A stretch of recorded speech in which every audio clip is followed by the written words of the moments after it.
Welcome to Jakarta Church Online again. Percaya pasti ada satu hal yang luar biasa yang Tuhan akan titipkan buat kita semua. Karena daripada itu sebelumnya kita satu di dalam doa.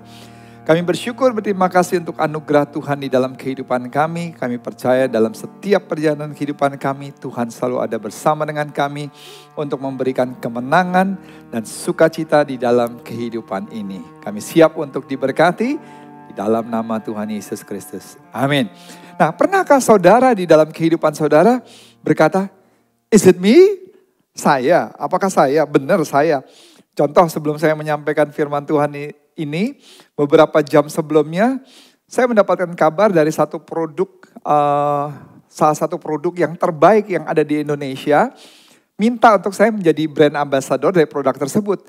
Dan saya sampai kaget gitu, karena dia mau untuk buat kontrak dengan saya, dan saya cuma bilang, is it me? Nggak salah, kok saya? Bukankah lebih banyak lagi orang-orang yang lebih layak, lebih pantas untuk menjadi brand ambassador dari salah satu produk yang terbaik yang ada di Indonesia ini.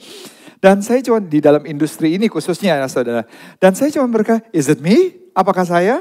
Nah hari ini khotbahnya juga sama, nggak kebetulan.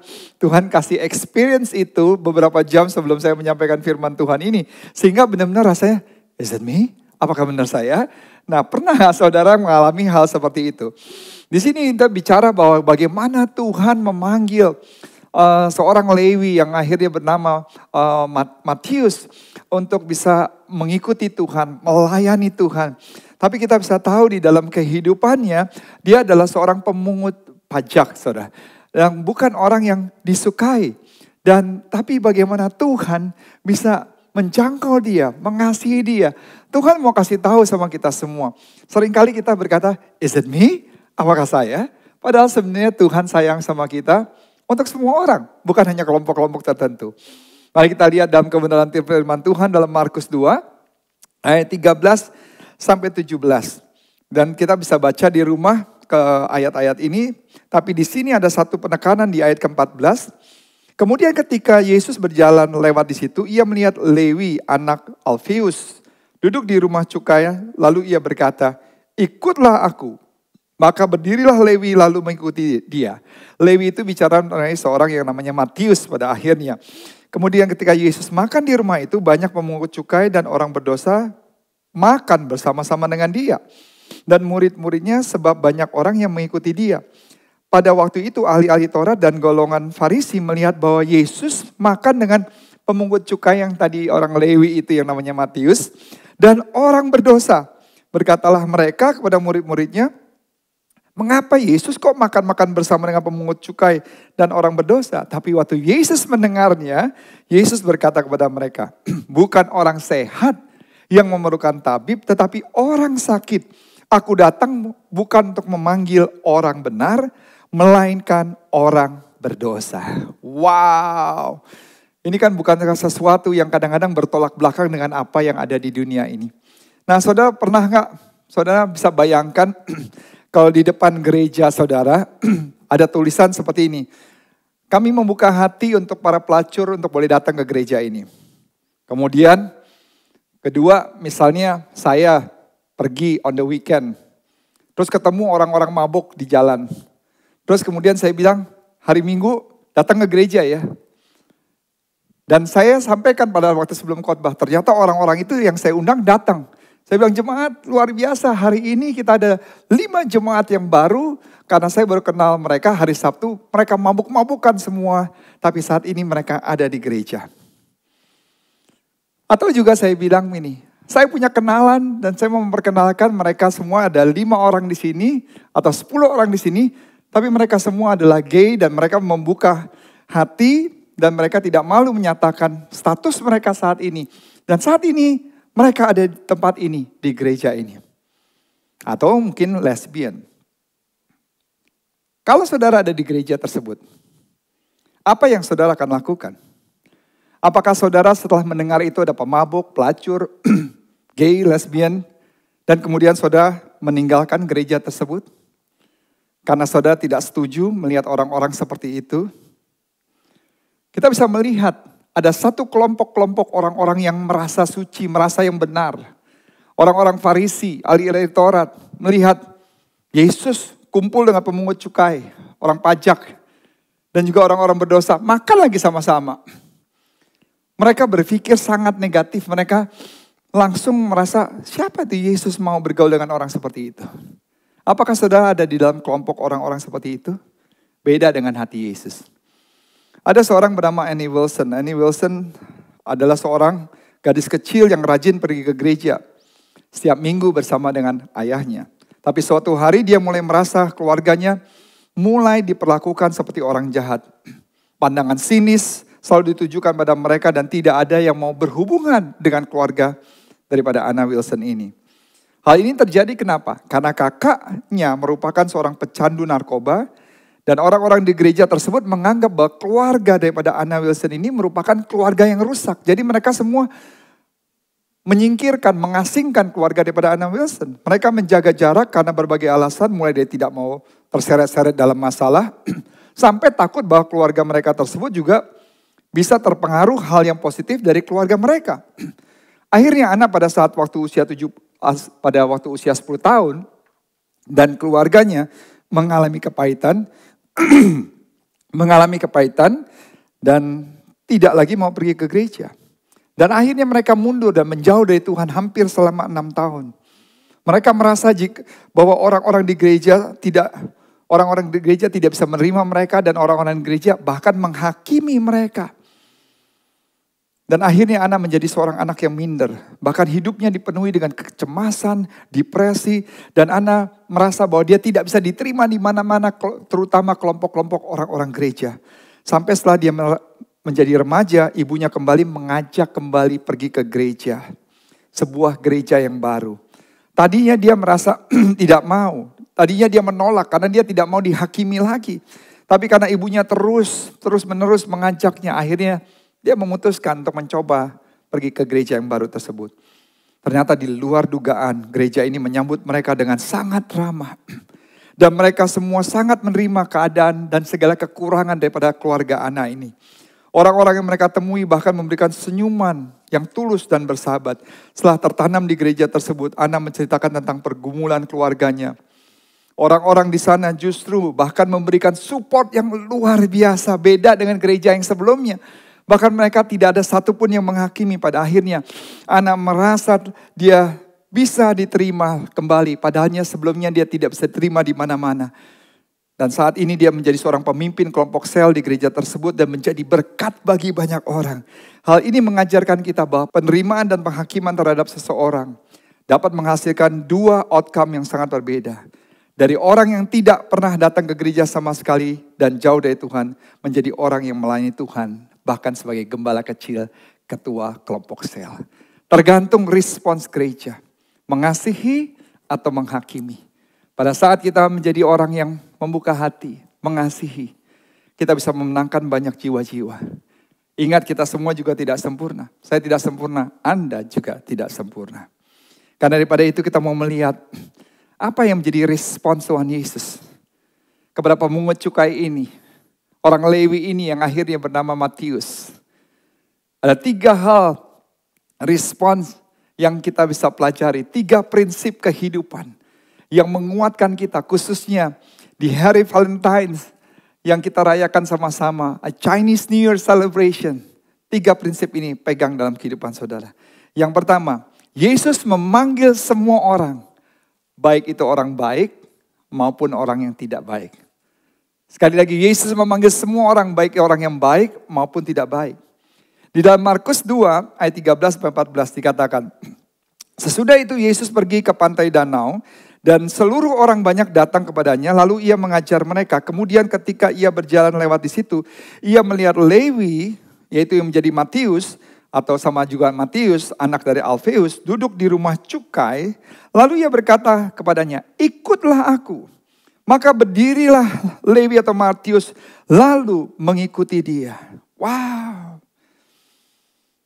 Kita bisa melihat di situ bahwa Yesus coba pada saat itu, dia coba menghindar, dia coba mau menyendiri pada saat waktu itu.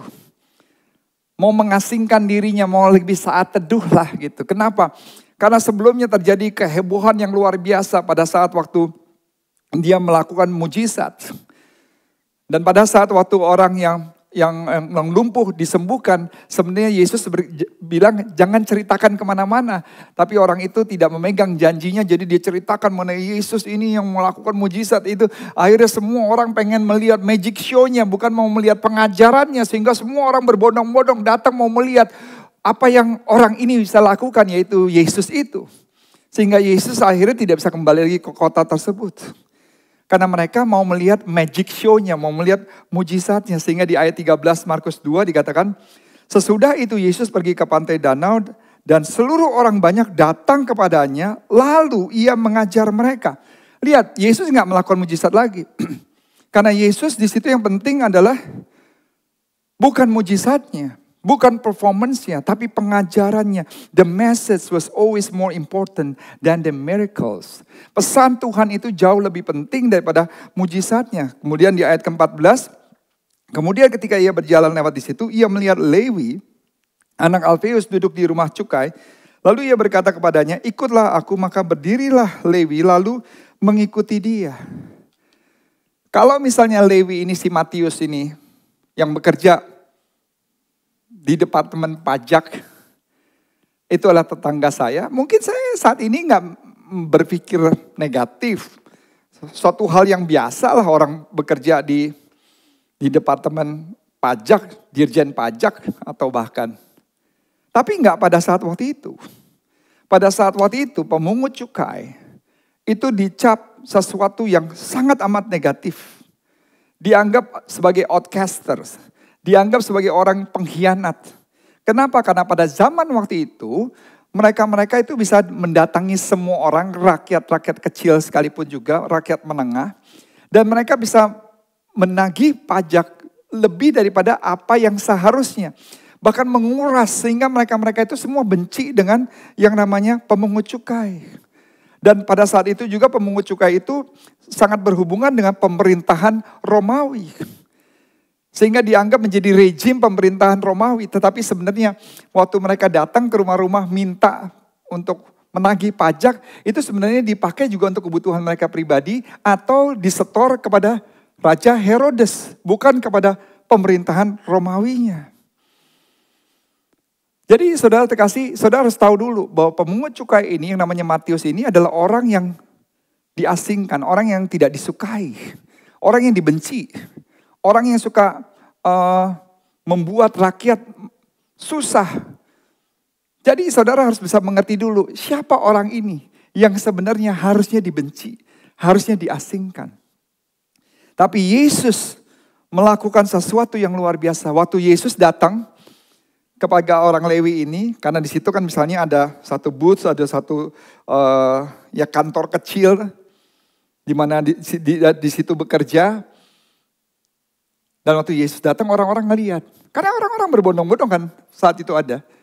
Mereka akan lihat, mereka akan berkata demikian. Bagus nih kali ini, nih orang Lewi ini nih, si Matius ini nih. Ini pasti akan dikuliahin sama yang namanya Yesus. Pasti akan dimarah-marahi sama Yesus. Tapi tiba-tiba mereka kaget, kenapa? Karena yang keluar dari mulut Yesus adalah ikutlah aku. Wow.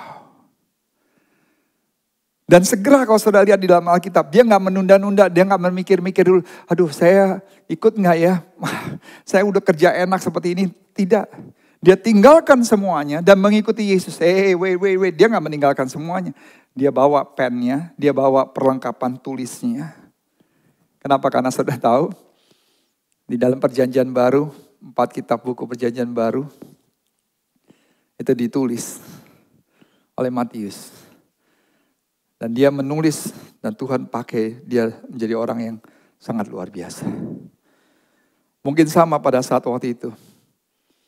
Murid-murid Yesus juga sempat berpikir, ngapain Yesus panggil orang seperti ini? Orang yang sebenarnya harus diasingkan.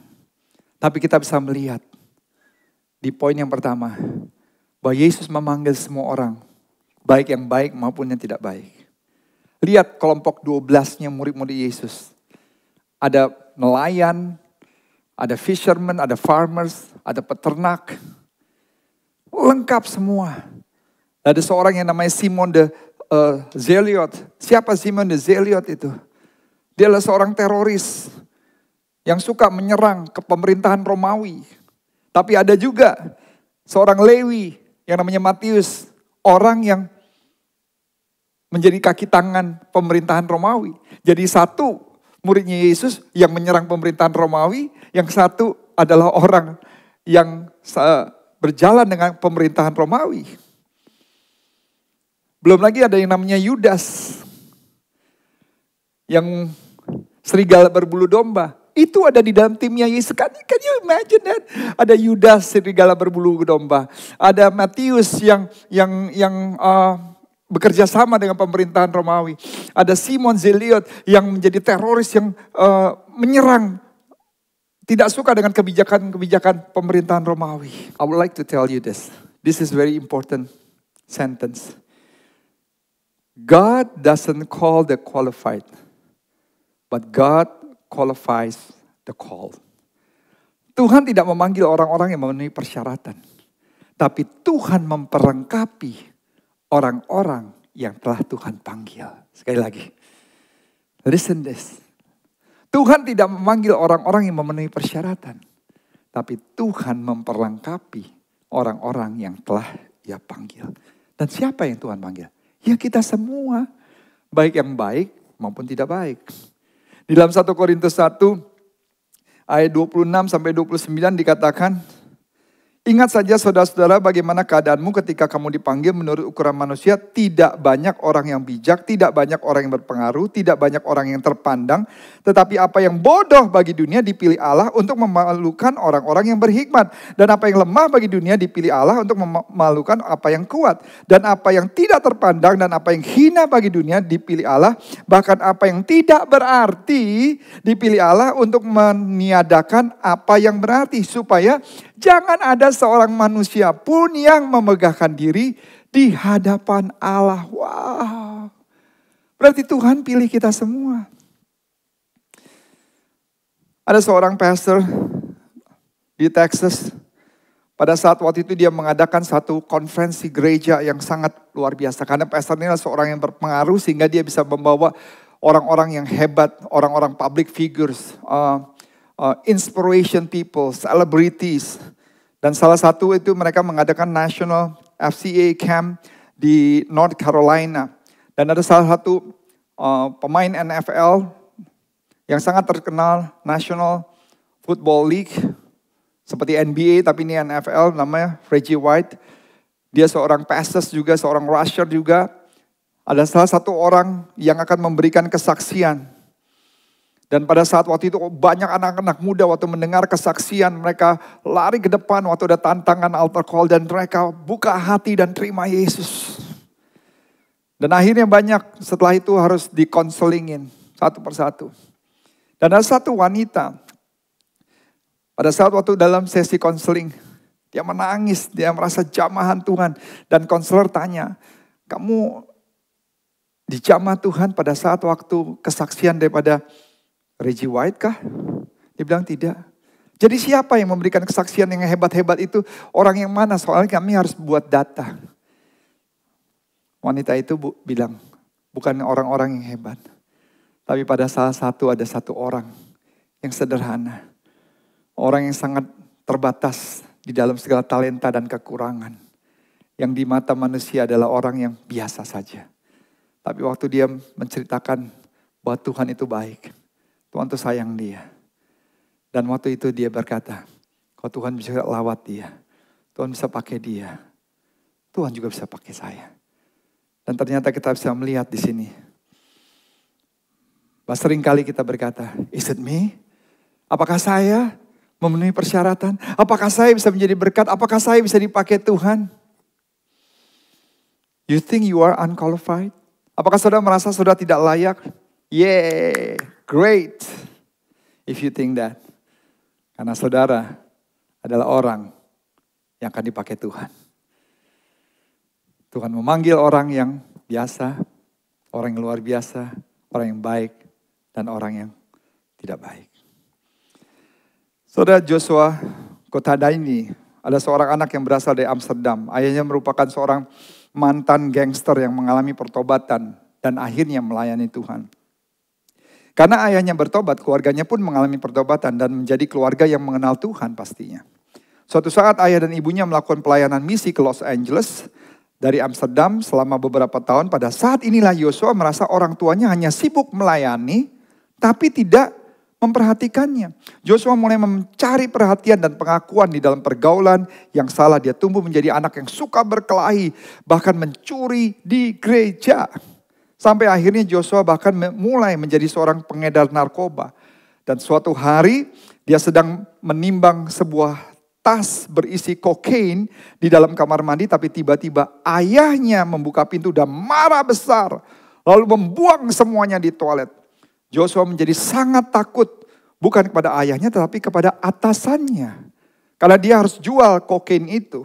Hal ini membuatnya dia benar-benar harus bersembunyi karena dia takut dibunuh. Karena ini bicara mengenai udah mafia. Setelah beberapa lama kakaknya mengundang Yosua untuk mengikuti sebuah retret remaja. Tanpa pikir panjang dia langsung menyetujui dengan harapan dia bisa melarikan diri dari atasannya, bukan datang kepada Tuhan. Tapi di youth camp itu dia merasa aneh karena orang-orang mulai menangis saat diadakan altar call. Padahal beberapa waktu sebelumnya mereka semua masih tertawa dan bersenang-senang. Jadi Yosua bingung, ini kenapa tiba-tiba menjadi nangis. Akhirnya Yosua memutuskan untuk keluar dari ruang ibadah untuk merokok. Tapi saat dia sedang mau keluar, dia merasa ada seseorang yang menarik tangannya. Saat dia menoleh, dia tidak menemukan seorang pun di sekitarnya. Hal ini membuat dia takut dan bingung. Sampai akhirnya dia sadar bahwa Tuhan Yesuslah yang menarik tangannya. Saat itu juga Yosua akhirnya lari ke depan untuk menerima kembali Yesus dan memutuskan untuk bertobat.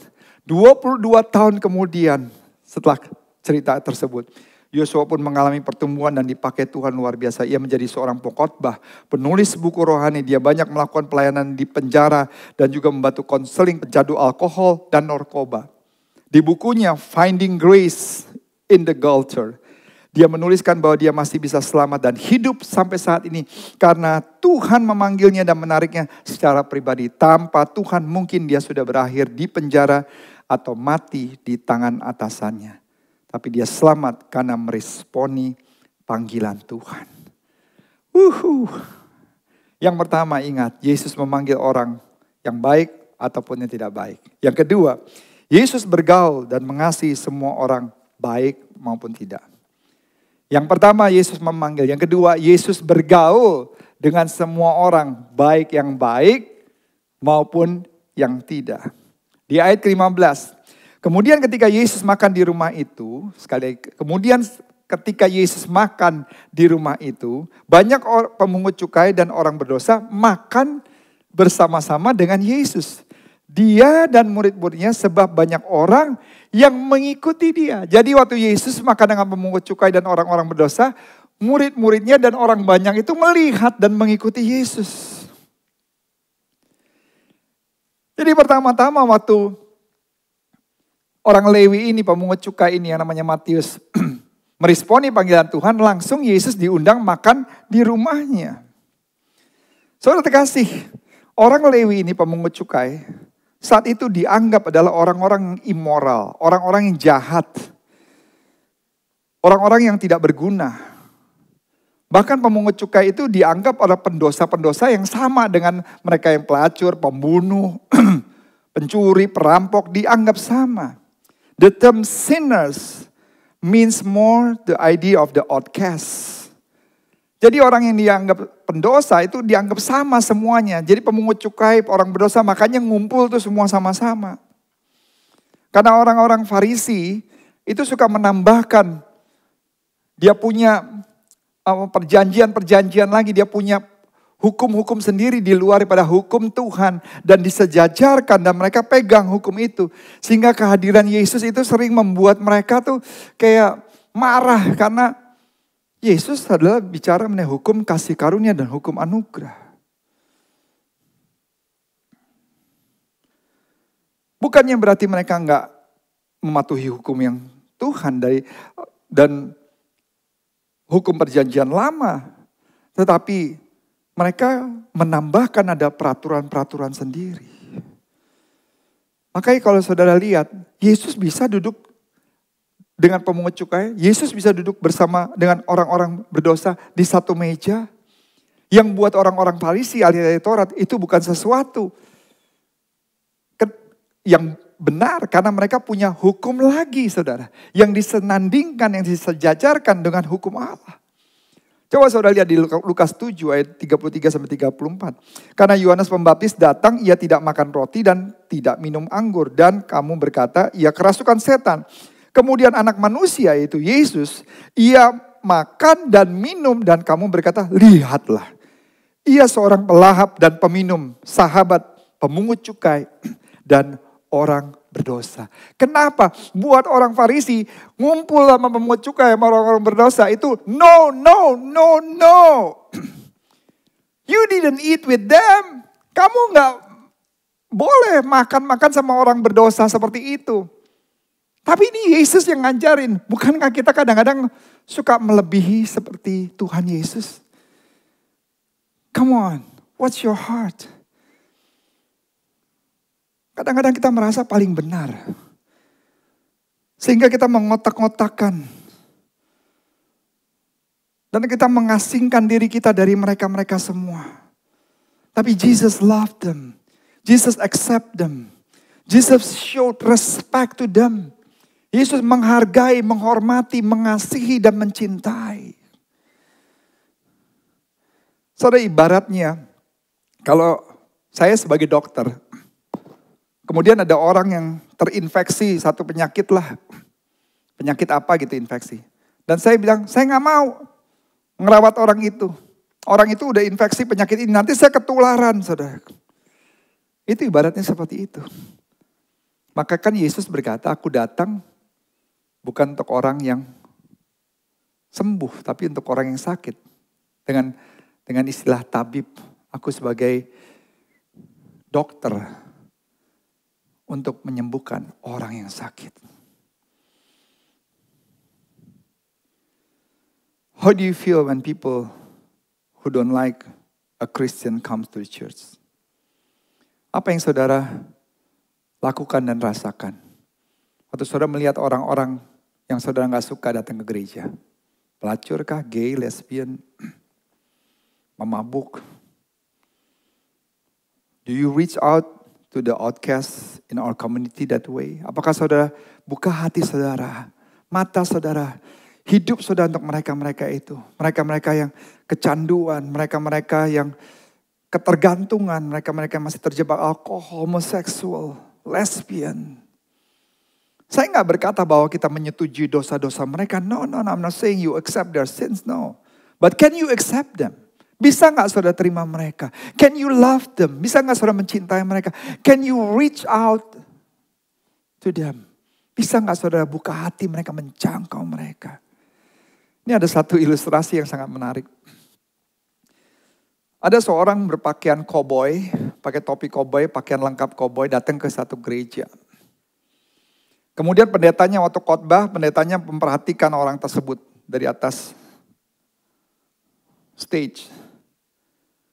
Dan setelah dia khotbah selesai, ibadah selesai, dia hampiri orang tersebut dan dia berkata, saya minta kamu pulang berdoa dan tanya Tuhan, kalau kamu datang lagi minggu depan, tanya Tuhan, layaknya kamu pakai baju seperti apa? Karena mungkin jeansnya bolong di sini, bajunya juga udah gak bagus. Terus orangnya diam saja, dia pulang. Minggu depannya pendetanya di tengah-tengah khotbah, dia lihat lagi orang yang sama, pakai baju yang sama.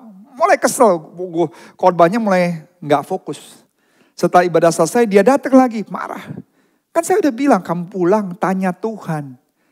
Kalau ke gereja pakai baju seperti apa? Orang itu diam. Yes, pastor. Dia pulang. Minggu depannya dia datang lagi. Dan pendetanya udah gak sabar lagi. Karena dia pakai baju yang sama. Dan akhirnya dia gak tahan, dia marah banget. Dia bilang, saya udah berkali-kali bilang sama kamu. Apa kamu gak bisa mendengar? Saya bilang, tanya Tuhan, doa. Kau ke gereja, pakai baju seperti apa? Terus baru dia jawab, sebenarnya saya udah berdoa, sudah tanya Tuhan berkali-kali. Tapi Tuhan gak menjawab. Tapi waktu saya tanya lagi sama Tuhan, Tuhan jawab begini. Maaf, saya gak pernah mampir di gereja yang kamu pergi. Jadi saya nggak bisa kasih jawaban. Maksudnya apa? Karena Tuhan membenci roh yang suka menghakimi. Sehingga walaupun itu gereja, tapi Tuhan tidak hadir. Karena itu bukan karakter Tuhan. Itu karakter manusia. Yang di luar daripada pengajaran Tuhan yang penuh dengan kasih. Hati Tuhan tidak seperti itu. Tuhan gak bisa ada di tempat yang seperti itu. Yang penuh dengan penghakiman. Wow. Saudara terkasih, saya belajar di dalam Alkitab. Jesus goes to where sinners are. He welcome and love us all. Di mana ada orang-orang yang berdosa. Di mana-mana orang yang ditinggalkan, diasingkan. Di situ ada Yesus. Dan Yesus begitu mengasihi. Saya berdoa, may we have the same loving and welcome spirit. Kita merayakan Valentine's bukan hanya kasih sayang dengan pacar, dengan orang tua, tapi pertama-tama kita harus tahu bahwa God love us so much. And we ought to love Him more. Tapi untuk menunjukkan kita mengasihi Tuhan, Tuhan bilang, tunjukin aja dengan mengasihi sesama. Bukan hanya orang-orang yang kamu suka, tapi everyone yang kamu suka maupun kamu tidak suka. Because it is my heart, says the Lord. Suatu hari, Kiara O'Neil pergi ke sebuah toko baju di Australia bernama Gasps untuk mencari baju pesta untuk pernikahan sahabatnya. Tapi Kiara malah mendapatkan petugas yang ada di sana menyebutnya sebagai wanita yang tidak mengerti fashion. Katanya, kamu jangan datang ke toko ini karena kamu gak mengerti fashion. Karena banyak bertanya dan penampilannya pada saat itu dianggap tidak menarik. Kiara pun kecewa akan pelayanan yang didapatkan dan mengajukan keluhan pada toko baju tersebut. Tidak disangka-sangka toko baju tersebut malah memihak petugasnya karena mereka menganggap bahwa setiap petugas yang bekerja di sana adalah orang-orang yang sangat mengerti fashion. Perusahaan meminta Kiara untuk tidak membuang-buang waktu mereka dan menyuruhnya untuk berbelanja di toko lain karena toko tersebut hanya ditunjukkan untuk orang-orang yang mengerti fashion saja. Bukan hanya itu saja, perusahaan tersebut juga mengingatkan orang-orang lain lewat media sosial untuk tidak berbelanja di toko mereka jika tidak mengerti soal fashion. Tentu saja hal ini memancing kemarahan banyak orang karena mereka merasa direndahkan. Para ahli pun menilai bahwa kebijakan yang dilakukan oleh perusahaan ini adalah sebuah bencana karena sebagai penjual mustahil rasanya untuk bisa menyentuh hati pembeli dengan pemikiran yang sangat sempit tersebut. Sama halnya dengan kehidupan kita. Setiap orang memiliki cara pandang yang berbeda-beda. Setiap orang memiliki karakter dan keunikan yang berbeda. Setiap orang juga memiliki dosa yang berbeda-beda. Ya, seharusnya sebagai anak-anak Tuhan adalah menerima siapa saja dengan tulus dan bergaul dengan mereka sehingga kita bisa menyentuh hati mereka. Seorang customer service harusnya bisa menerima pelanggan yang datang. Mengerti apa yang mereka butuhkan, menyentuh hati mereka, baru kemudian berhasil menjual produk. Sebagai orang percaya kita semua juga adalah customer service-nya Tuhan. Tuhan memerintahkan kita untuk menjadikan semua bangsa muridnya. Jadi seharusnya juga kita bisa terbuka sebagai customer service yang baik untuk semua orang. Menerima setiap orang dengan latar belakang apapun, bergaul dan membangun hubungan dengan tulus untuk bisa mengerti pergaulan mereka, menyentuh hati dan membawa mereka semakin dekat pada Tuhan. Bukan justru menolak mereka karena dosanya, tapi menerima mereka supaya mereka meninggalkan dosa dengan sendirinya. Dua hal yang kita sudah pelajari. Pertama, Yesus memanggil semua orang. Kedua, Yesus bergaul dengan semua orang. Yang ketiga, Yesus tidak suka dengan orang-orang yang paling merasa benar. Lihat di ayat 16-17. Pada waktu itu ahli-ahli Taurat dan golongan Farisi melihat bahwa Yesus makan dengan pemungut cukai dan orang-orang berdosa. Tapi Yesus langsung menjawab di ayat 17, bukan orang sehat yang memerlukan tabib tetapi orang sakit. Aku datang bukan memanggil orang benar melainkan orang berdosa. Orang-orang Farisi dan ahli-ahli Taurat itu udah siap untuk menghancurkan reputasi Yesus. Waktu Yesus bergaul dengan orang berdosa, bergaul dengan orang-orang pemungut cukai. Tetapi Yesus saat itu malah beda. Yesus bergaul dengan mereka. Yang satu menyingkirkan, yang satu menghakimi. Yang satu tidak membuka hati, tapi Yesus malah mengajarkan kepada kita semua. Saya membayangkan pada saat itu ahli-ahli Taurat, orang-orang Farisi berpikir bahwa apa yang Yesus lakukan? Yesus bergaul dengan pendosa. Yesus bergaul dengan pemungut cukai. Yesus menghargai orang-orang tersebut. Bahkan murid-murid Yesus saya percaya pada saat itu juga sempat mikir aneh juga. Yesus sama pemungut cukai. Karena tadi saya udah jelaskan dengan pemungut cukai, petugas pajak saat itu beda sama saat ini. Kita sih bisa berteman saat ini. Tapi saat itu mereka disingkirkan. Mereka dianggap orang yang suka menguras kekayaan rakyat. Orang yang mengkhianati rakyat. Tapi Yesus berkata sekali lagi, bukan orang sehat yang memerlukan tabib. Tetapi orang sakit, aku datang bukan untuk memanggil orang yang benar, melainkan orang berdosa. Buat Yesus tidak ada satupun orang yang terlalu berdosa untuk menerima anugerah dan kasih karunia Tuhan. Waktu itu seorang pengkhotbah yang luar biasa namanya D.L. Moody. Dia punya asisten. Disuruh untuk pelayanan penjara. Pelayanan penjara tempat yang paling berdosa, orang yang pembunuh, yang paling mengerikan. Dan dia mulai melayani satu sel, salah satu pembunuh yang sadis. Dan waktu dia melayani orang tersebut, pembunuh itu bilang, jangan melayani saya sih nggak ada apa-apanya, saya sih nggak punya dosa yang besar. Tuh di sel nomor 18, dia bunuh satu keluarga. 8 orang, dia cincang-cincang orang itu. Dia masukin ke lemari es. Bahkan dia nikmati daging-dagingnya tersebut. Makan, dia masak. Selama 3 bulan sebelum ketahuan. Itu yang berdosa, itu yang jahat. Bukan saya. I'm not that bad. Saudara terkasih, seringkali kita suka membanding-bandingkan dosa. Suka mengukur-ukur dosa. Saya sih benar, dosa saya kecil tuh, yang berdosa tuh seperti itu. Kalau saudara tidak punya kerendahan hati dan membuka hati, setiap kita hilang kemuliaan Tuhan. Setiap kita adalah orang yang bersalah, orang yang berdosa. We need Jesus. Saya menutup dengan cerita ini. Seorang yang namanya Billy Graham yang luar biasa. Suatu hari di sebuah seminar Billy Graham ditanya mengenai pendapatnya tentang perbandingan dosa besar atau dosa kecil. Dia pun menjawab pertanyaan tersebut. Karena ditanya, mana yang besar, dosa kecil, terus gimana untuk kita mengukurnya? This is very important. Dia bilang ini, selalu sulit dan berbahaya ketika kita mencoba mengkategorikan dosa berdasarkan besar atau kecilnya. Ingat bahwa dosa besar atau kecil sama-sama dapat menyebabkan kita masuk neraka, terpisah dari kasih karunia Tuhan. Jika kita mau bertobat dan berpaling kepada Tuhan, maka dosa-dosa kita akan diampuni dan kita akan menerima hadiah berupa hidup yang kekal. Billy Graham berkata, satu hal yang bisa kita pelajari adalah baik dosa kecil atau dosa besar sama-sama tidak berkenan bagi Tuhan. Jadi kita tidak memiliki hak untuk mengukur dan menilai dosa orang lain selama kita masih melakukan dosa apapun bentuknya. Jadi kita nggak boleh membanding-bandingkan dosa besar maupun dosa kecil.